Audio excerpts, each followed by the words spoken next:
Hi friends, అందరికీ నమస్కారం. ఎలా ఉన్నారు? నేనైతే చాలా బాగున్నాను. మీరందరూ కూడా బాగుండాలని మనస్ఫూర్తిగా కోరుకుంటున్నాను. ఫ్రెండ్స్, ఈరోజు మన సబ్స్క్రైబర్ ఒకరు కామెంట్ చేశారు. వాళ్ళ సిస్టర్ బర్త్డే విష్ చేయండి అని. సో ప్లీజ్ మీరందరూ తప్పకుండా విష్ చేయాలని కోరుకుంటున్నాను. పేరు షబీరా. Happy birthday షబీరా. నువ్వు ఇలాంటి పుట్టినరోజులు మరెన్నో జరుపుకోవాలని మనస్ఫూర్తిగా కోరుకుంటున్నాను. మరి ఈ రోజు కథ నా ప్రాణం నీకోసం ఎపిసోడ్ నెంబర్ 43. ఈ స్టోరీ మీకు నచ్చితే తప్పకుండా లైక్ చేసి మన ఛానల్ని సబ్స్క్రైబ్ చేసుకోండి. ఇక స్టోరీలోకి వెళ్దాం. దర్శిని కూడా వెళ్ళమని చెప్తే రుద్ర సార్ వచ్చాక వెళ్తాను అంటుంది.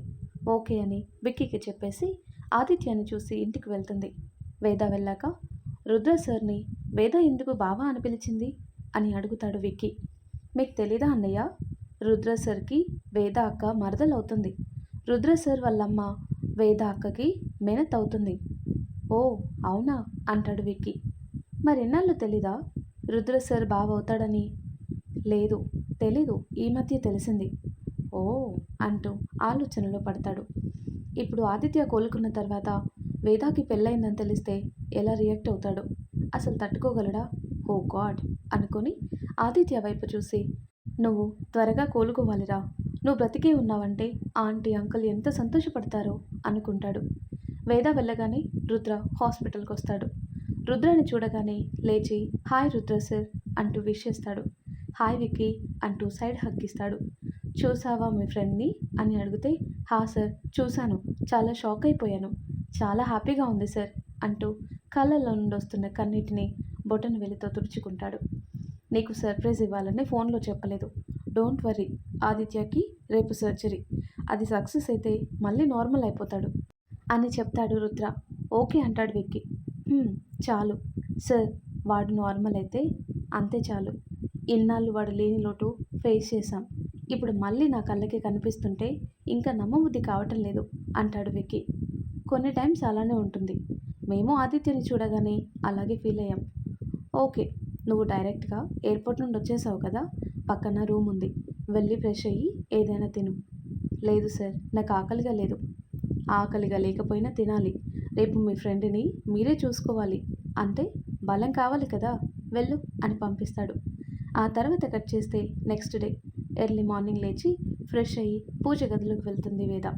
శ్రద్ధగా పూజ చేసి హారతిచ్చి, స్వామి, అసలు ఆదిత్య బ్రతికున్నాడని కూడా అనుకోలేదు. మళ్ళీ ఆదిత్యని మా దగ్గరికి చేర్చావు. ఇప్పుడు ఆదిత్యకి చేయబోయే సర్జరీ కూడా సక్సెస్ అయ్యి మళ్ళీ ముందులా అయ్యేలా చూడు స్వామి. మళ్ళీ పాత ఆదిత్యని చూడాలి, ఏ గండం లేకుండా బయటపడాలి అని మొక్కుకొని బయటకు వస్తుంది. తను వచ్చేసరికి డాక్టర్ కూడా రెడీ అయ్యి బయటకు వస్తుంటే, గుడ్ మార్నింగ్ డాక్టర్ అంటూ విష్ చేస్తుంది.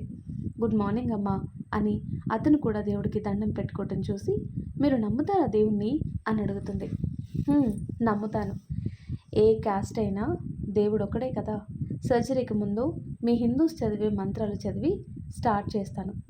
నేనే కాదు, చాలామంది డాక్టర్స్ ఇలాగే చేస్తారు అని చెప్తాడు. చిన్న స్మైల్ ఇచ్చి కాఫీ ప్రిపేర్ చేసిస్తుంది. కాఫీ తాగేసి ఇద్దరు హాస్పిటల్కి స్టార్ట్ అవుతారు. వీళ్ళు వెళ్ళేసరికి ఆదిత్యాని సర్జరీ కోసం ప్రిపేర్ చేస్తున్నారు. అంతా రెడీగా ఉంటుంది. దర్శిని కూడా వచ్చేస్తుంది. వేద హాస్పిటల్కి రాగానే ఒకసారి ఆదిత్యని చూస్తాను బావా అని లోపలికి వెళ్తుంది. లోపలికి వెళ్ళి ఆదిత్య చేయి పట్టుకుని, ప్లీజ్ ఆది, ఆ దేవుడితో ఫైట్ చేయి. నా కోసం చాలామంది ఉన్నారు, నేను లేకపోతే వాళ్ళు ఉండలేరు అని ఫైట్ చేయి. నీకు మా మీద ప్రేమ ఉంటే ఖచ్చితంగా ఫైట్ చేసి మా ముందు నిలబడతావు. ప్లీజ్ రా, సర్జరీకి నీ బాడీ సహకరించేలా చేయి అని ఆదిత్యని కళ్ళారా చూసుకుని బయటకు వస్తుంది. డాక్టర్ లోపలికి వెళ్ళి సర్జరీ డ్రెస్ వేసుకొని అంతా ప్రిపేర్ అయ్యి ఆపరేషన్ థియేటర్లోకి వెళ్తూ, నా బెస్ట్ నేను ట్రై చేస్తాను, ఓకే, టెన్షన్ పడకండి అని చెప్తాడు. ప్లీజ్ డాక్టర్, ఆదిత్యకి ఏం కాకూడదు. అతని మీదే ప్రాణాలు పెట్టుకున్న వాళ్ళు చాలామంది ఉన్నారు, అంతా మీ చేతిలోనే ఉంది అని చెప్తుంది వేద. డోంట్ వరీ అమ్మా, చెప్పాను కదా, నా ప్రయత్నం నేను చేస్తాను, మిగతాదంతా ఆ దేవుడి మీద భారం అంటూ లోపలికి వెళ్తాడు. భయంగా ఉంది బావా అని రుద్ర భుజం మీద వాలుతుంది వేద. ఏం కాదు శ్రీ, ఖచ్చితంగా సక్సెస్ అవుతుంది చూడు అని వేదకి ధైర్యం చెప్తాడు. అక్కడున్న దేవుడి విగ్రహం ముందు నిలబడి తనకొచ్చిన మంత్రాలన్నీ చదువుతూ ఆదిత్యకి ఏం కాకూడదు అని ప్రార్థిస్తుంది దర్శిని. మరోవైపు విక్కీకి కూడా గుండె దడదడ కొట్టేసుకుంటుంది. ఏం కాకుండా చూడు అని అందరూ ఆపరేషన్ థియేటర్ ముందు నిలబడి వెయిట్ చేస్తారు. 4 గంటలు ఆపరేషన్ జరుగుతుంది. 4 గంటల తర్వాత డాక్టర్ బయటికి వస్తాడు. డాక్టర్ బయటికి రాగానే ఏం చెప్తారా అని ఈగర్గా వెయిట్ చేస్తుంటే చిన్న స్మైల్ ఇచ్చి ఆపరేషన్ సక్సెస్, రేపు కళ్ళు తెరుస్తాడు అని చెప్పగానే అప్పటి వరకు గుప్పెట్లో పెట్టుకున్న ప్రాణం తిరిగి వచ్చినట్టయింది వేదాకి. థ్యాంక్స్ డాక్టర్, మీ రుణం తీర్చుకోలేమంటూ విక్కీ, రుద్ర ఎమోషన్ అవుతుంటే ఇట్స్ మై డ్యూటీ, నేను చేసింది ఏం లేదు, అంతా ఆ దేవుడి దయ, అలాగే అతని మీద మీకున్న ప్రేమే అతన్ని బ్రతికించింది అని చెప్పి వెళ్తాడు. ఆపరేషన్ అయ్యే వరకు కూడా దేవుడి దగ్గర నుండి జరగలేదు దర్శిని. సక్సెస్ అని చెప్పగానే థ్యాంక్స్ స్వామి అని మొక్కుకొని వేద దగ్గరికి వస్తుంది. అక్క, చెప్పాను కదా ఆదిత్య గారికి ఏం కాదని, రేపు ఈ టైంకి కళ్ళు తెరిచి మనతో మాట్లాడతారు చూడండి అంటుంటే "హ్మ్, చాలా హ్యాపీగా ఉంది దర్శిని, ముందు ఈ విషయం అత్త మామ వాళ్ళకి చెప్పాలి" అంటుంది. నేను అభికి చెప్తాను, వాళ్ళని తీసుకొని రమ్మంటాను, ఫోన్లో చెప్పటం ఎందుకో, డైరెక్ట్గా చూపిద్దాం అంటాడు రుద్ర. హా బావా, వెంటనే తీసుకొని రమ్మని చెప్పు, అలాగే దియాను కూడా తీసుకొని రమ్మని చెప్పవా, అలాగే అందరినీ తీసుకొని రమ్మని చెప్తాను సరేనా అంటూ అభికి కాల్ చేయడానికి వెళ్తాడు. ఆఫీస్లో ఉన్న అభికి రుద్ర నుండి కాల్ రావడంతో హలో రుద్ర అంటాడు. అభి వెంటనే దియాని, అంకుల్ ఆంటీని తీసుకొని స్విట్జర్లాండ్ వచ్చేయి అంటాడు. బట్ ఇప్పుడు ఎందుకు? చెప్పింది చెయ్యి అభి, స్వీటీ ఒక్కతే ఉండలేదు, తనని కూడా తీసుకొని రా, వచ్చాక నీకే తెలుస్తుంది అని చెప్తాడు. ఏంటో వీడు, చెప్పొచ్చు కదా అనుకుని ఆనంద్ గారికి కాల్ చేసి రెడీగా ఉండమని చెప్తాడు. ఇందు గారికి చెప్తే ఇప్పటికిప్పుడు ఎందుకండి అక్కడికి అంటుంది. ఏమో, రుద్ర తీసుకుని రమ్మని చెప్పాడంట, ఏదో ముఖ్యమైన విషయం అయితేనే కదా రమ్మని చెప్తాడు, లగేజ్ ప్యాక్ చేయి, ఇంకో గంటలో స్టార్ట్ అవ్వాలి, నేను దియాని స్కూల్ నుండి తీసుకొని వస్తాను అంటాడు. అన్నట్టుగానే గంటలో ఫ్లైట్ ఎక్కుతారు. అన్న ఎందుకు రమ్మని చెప్పాడు అభి అని స్వీటీ అడుగుతుంటే, మీ అన్నయ్యకి ఆర్డర్ వేయటమే కానీ మనం అడిగే వాటికి ఆన్సర్ ఇవ్వడు బంగారం, నేను అడుగుతుంటే కూడా రమ్మని ఆర్డర్ వేశాడంతే అంటాడు అభి. అని మూతి తిప్పుతూ, మా అన్నయ్య ఏది చేసినా కరెక్ట్గా చేస్తాడు, ఇంకోసారి మా అన్నయ్య గురించి వెటకారంగా మాట్లాడితే ఊరుకొని చెప్తున్నా అని దియా పక్కన వెళ్ళి కూర్చుంటుంది స్వీటీ. దొందే ఇద్దరు, అన్న చెల్లెళ్ళకి నేనంటే బాగా లోకువే అని మ్యాగ్జిన్ పట్టుకొని కూర్చుంటాడు అభి. ఏమైంది, ఏం ఆలోచిస్తున్నావెందు? ఏం లేదండి, మనల్ని ఎందుకు రమ్మని చెప్పాడా అని ఆలోచిస్తున్నా అంతే. స్వీటీ అత్త, మనం ఎక్కడికి వెళ్తున్నాం అని క్యూట్గా అడుగుతుంది దియా. మనం ఇప్పుడు మా అమ్మాయి డాడీ దగ్గరికి వెళ్తున్నాం బంగారం అని స్వీటీ చెప్తుంటే, హాయ్ భలే భలే, నిజమా అత్త? నిజంగానే మమ్మీ డాడీ దగ్గరికి వెళ్తున్నామా అని ముద్దుగా అడుగుతుంది. హా బంగారం, నిజంగానే వెళ్తున్నాం, వాళ్ళని మిస్ అయ్యావా ఇన్ని డేస్? హా అత్త, చాలా మిస్ అయ్యాను అని కళ్ళు చేతులు తిప్పుతూ చెప్తుంది. అందుకే డాడీ మనల్ని రమ్మని చెప్పాడు అని దియాతో కబుర్లు చెప్తూ కూర్చుంది. ఆ తర్వాత కట్ చేస్తే, ఒకసారి ఆదిత్యని చూసిరానా బావా అని వేద అడిగితే, లేదురా, ఎవరిని లోపలికి వెళ్ళొద్దని డాక్టర్ మరీ చెప్పారు, ఇప్పుడే కదా సర్జరీ జరిగింది, ఇన్ఫెక్షన్స్ వస్తాయంట, నువ్వే డాక్టర్వి, నీకు తెలీదా చెప్పు, రేపు చూద్దాం, ఊరికి వెళ్ళటం మంచిది కాదు అంటాడు రుద్ర. బావ చెప్పింది కూడా నిజమే, అదేం చిన్న సర్జరీ కాదు, చాలా పెద్ద సర్జరీ, ఆదికి ఇన్ఫెక్షన్ అవుతుంది అనుకుని తను కూడా సైలెంట్ అయిపోయింది. దర్శిని, నువ్వెంతసేపు ఉంటావురా, నీకు కూడా ఇబ్బంది అవుతుంది అంటుంటే, అదేం లేదు సార్, నాకేం ఇబ్బంది లేదు, వర్క్ వేరే వాళ్ళకి చెప్పేసి వచ్చాను, ఈవినింగ్ వరకు ఉండేసి వెళ్తాను అంటుంది. సరేరా, నీ ఇష్టం అంటాడు రుద్ర కూడా. అందరూ ఏదో తినాలని కొంచెం తింటారు, అది కూడా రుద్ర మీద భయంతో. ఈవినింగ్ అయ్యేసరికి నేను ఇక వెళ్తాను సార్, ఒక్కసారి ఆదిత్య గారిని చూసి వెళ్తాను, జస్ట్ 2 నిమిషాలు అని చాలా రిక్వెస్ట్ చేసేసరికి, సరే దర్శిని, వెళ్ళి చూసిరా అంటాడు. థ్యాంక్స్ సార్ అని హ్యాపీగా లోపలికి వెళ్తుంది. తన మొహంలో కనిపించిన ఆనందానికి ఆలోచనలో పడతాడు రుద్ర. వేద కూడా ఒకసారి చూసొస్తాను అని దర్శిని వెళ్ళిన 2 నిమిషాలకు వెళ్తుంది. అక్కడ కనిపించింది చూసి షాక్ అయ్యి బయటకు వచ్చేస్తుంది. ఏంటి శ్రీ, చూడకుండా వచ్చేసావు అని రుద్ర అడుగుతుంటే, అది ఇద్దరం ఒక్కసారి ఉండటం మంచిది కాదు కదా, అందుకే వచ్చాను, దర్శిని వచ్చాక నేను వెళ్తాను అని అక్కడున్న వాటర్ బాటిల్ తీసుకుని టకటక తాగేస్తుంది. నీళ్లు తాగి ఏదో డెసిషన్ తీసుకుని నవ్వుకుంటుంది వేద. దర్శిని బయటకు వచ్చి, ఇక నేను వెళ్తాను సార్, బాయ్ అక్క. బాయ్ దర్శిని, జాగ్రత్తగా వెళ్ళు, రేపు మళ్ళీ వస్తావు కదా, ఆదిత్యకి రేపు స్పృహ వచ్చాక చూడటానికి. హా అక్క, తప్పకుండా వస్తాను అని బాయ్ చెప్పేసి వెళ్తుంది. వెళ్తున్న దర్శనని చూస్తుంటే, ఏంటి శ్రీ, ఏమైంది? ఏం లేదు బావా, నేను వెళ్ళి చూసొస్తాను అని వెళ్ళి చూస్తుంది. విక్కీ, రుద్ర కూడా కొద్దిసేపు చూసి వచ్చేస్తారు. నెక్స్ట్ డే అభి ల్యాండ్ అవ్వగానే రుద్రకి కాల్ చేస్తాడు అభి, ఎక్కడికి రావాలి అని. ముందు మన హౌస్కి వెళ్ళి ఫ్రెష్ అయ్యి ఏదైనా తినండి. నేను నీకు ఇప్పుడు ఒక లొకేషన్ సెండ్ చేస్తాను. తిన్నాక అక్కడికి రండి. ఆంటీ అంకుల్ తినను అని చెప్పినా వదలకు. ఖచ్చితంగా తినేటట్టు చేయి అని చెప్తాడు. రుద్ర చెప్పినట్టు ముందు ఇంటికి తీసుకొని వెళ్తాడు. చాలా రోజులైంది ఇక్కడికి వచ్చి. ఒకసారి దర్శనం కూడా కలవాలి అభి అంటుంది స్వీటీ. మీ అన్నయ్య ఎందుకు పిలిచాడో, ముందు ఆ పన్నయ్యాక అప్పుడు కలుద్దాం. ముందు అంకుల్ వాళ్ళకి రూమ్స్ చూపించు. మెయిడ్ ఆల్రెడీ ఫుడ్ చేసి పెట్టింది. నేను కూడా ఫ్రెష్ అయ్యి వస్తాను అంటూ వెళ్తాడు అభి. అందరూ ఫ్రెష్ అయ్యి లైట్గా తింటారు. దియాకి కూడా తినిపించి రుద్ర పెట్టిన అడ్రస్కి వాళ్ళని తీసుకుని వెళ్తాడు. ఇదేంటి, ఈ అడ్రస్ హాస్పిటల్ అని చూపిస్తుంది కదా, మరి అక్కడికి ఎందుకు రమ్మని చెప్పాడు? ఎవరికైనా ఏమైనా అయ్యిందా అని ఆలోచిస్తూనే వాళ్ళని తీసుకుని వెళ్తాడు. కారు హాస్పిటల్ ముందుకు వచ్చేసరికి రుద్ర అక్కడ వీళ్ళ కోసం నిలబడి ఉంటాడు. రుద్రని చూసిన దియా ఫాస్ట్గా కార్ దిగి డాడీ అంటూ రుద్ర దగ్గరికి పరుగులు పెడుతుంది. దియానెత్తుకుని, స్లో బేబీ, ఎందుకంత ఫాస్ట్గా వస్తున్నావు? కింద పడితే దెబ్బ తగులుతుంది కదా అంటూ దియా హెయిర్ని సెట్ చేస్తుంటాడు. మరేమో నిన్ను మమ్మీని చాలా మిస్ అయ్యాను డాడీ, అందుకే మిమ్మల్ని చూడగానే వచ్చేసాను అంటుంది దియా. అవునా, నా ప్రిన్సెస్ ఎంత మిస్ అయింది నన్ను అని అడుగుతాడు రుద్ర. ఇంత అని చేతులు చాపి చూపిస్తుంటే రుద్ర హాయిగా నవ్వేసి, నేను కూడా చాలా మిస్ అయ్యాను బేబీ అని దియా మొహం నిండా ముద్దులు పెడుతుంటాడు. మమ్మీ ఎక్కడుంది డాడీ?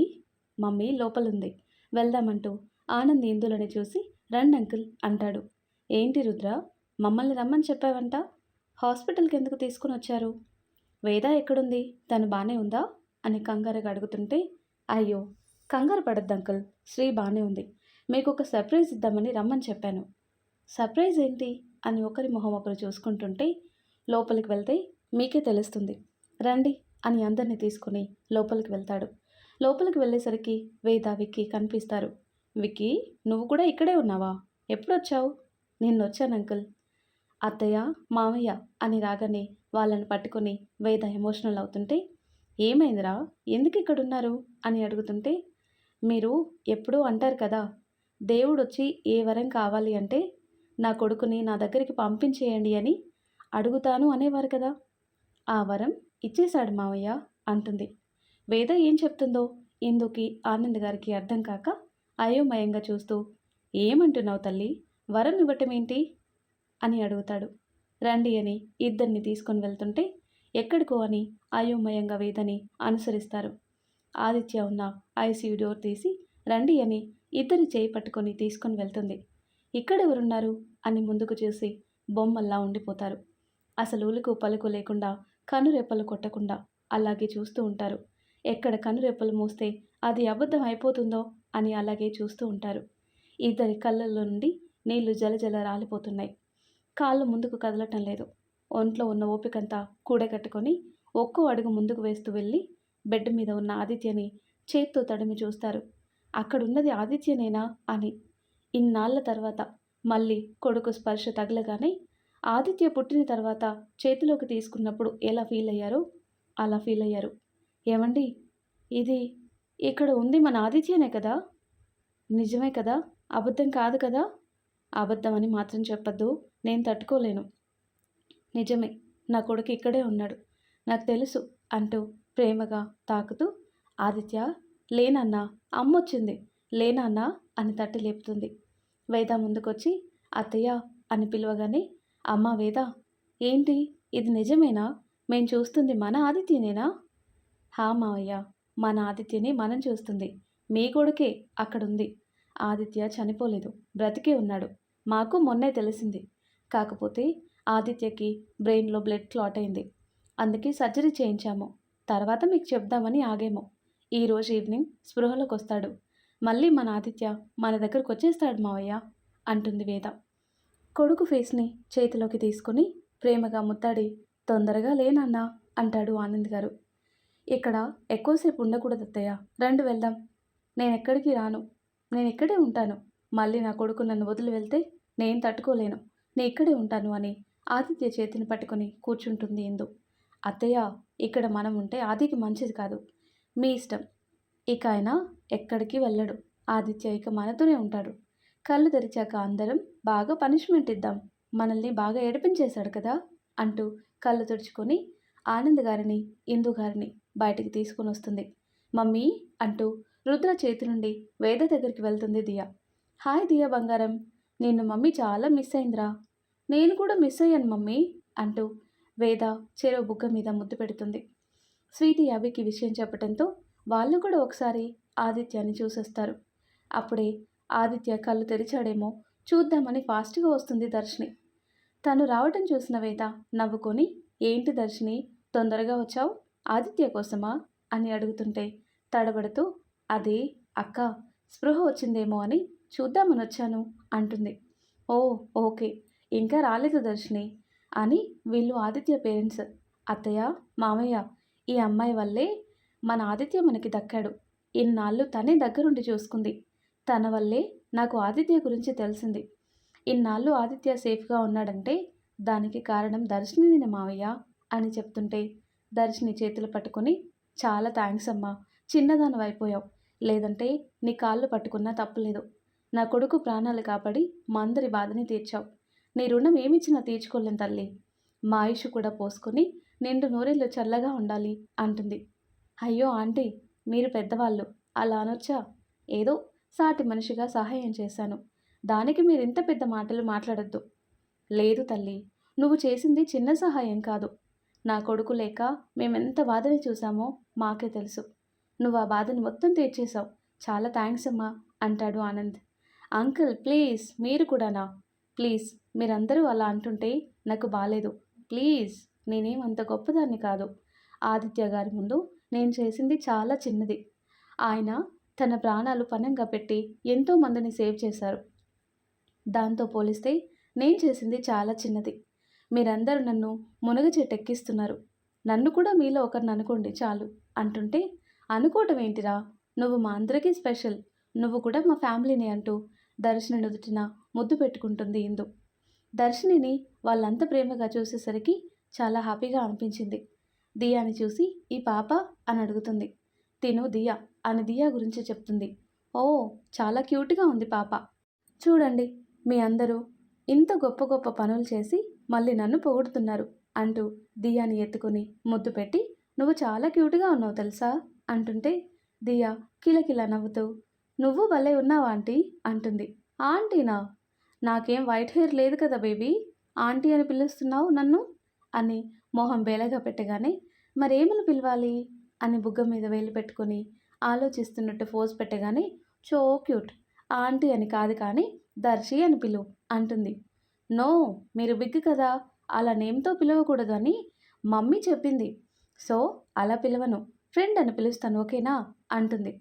ఓ ఓకే, మనిద్దరం ఫ్రెండ్స్ అన్నమాట అంటూ దియా బుగ్గలు లాగుతుంది. దర్శినిని అలా చూస్తూ ఉండిపోతుంది వేద. ఏంటి శ్రీ, ఎందుకు దర్శినిని అలా చూస్తూనే ఉన్నావు?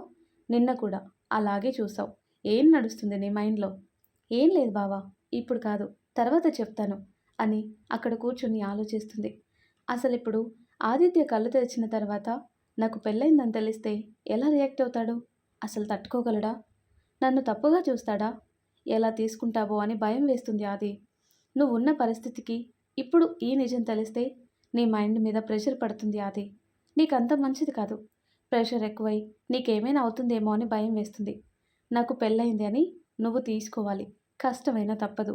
కానీ ఇప్పుడే నిజం చెప్పకూడదు అనుకొని, బావా నాతో ఒకసారి రావా అని పక్కకి తీసుకొని వెళ్తుంది.